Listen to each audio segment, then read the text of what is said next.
السلام علیکم ورحمۃ اللہ وبرکاتہ۔ اسلامک معاشرہ یوٹیوب چینل پر محترم ناظرین حضرات، محترم سامعین حضرات، آپ جانتے ہیں کہ قربانی کے مسائل کا سلسلہ چل رہا ہے۔ ہمارے ویورز نے بار بار فرمائش یہ کی کہ کلپ ویڈیو میں ہو تو زیادہ اچھا ہے، تو آج سے انشاءاللہ تبارک و تعالی کلپ ویڈیو ہی بنائی جائے گی۔ آج جو سوال ہمارے پاس آیا وہ سنتے ہیں۔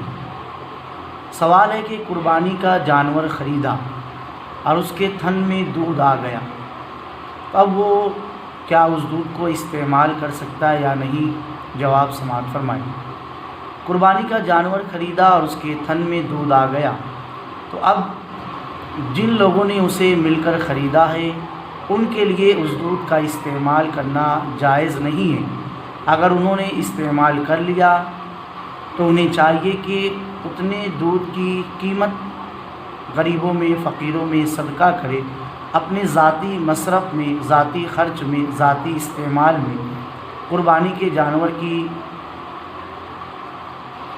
کوئی بھی چیز استعمال نہیں کر سکتا جب تک وہ اس کی قربانی نہیں دی گئی، لہٰذا اس پر ہمیں غور کرنا چاہیے۔ اللہ تعالی ہمیں سمجھ عطا فرمائے۔ السلام علیکم ورحمۃ اللہ وبرکاتہ۔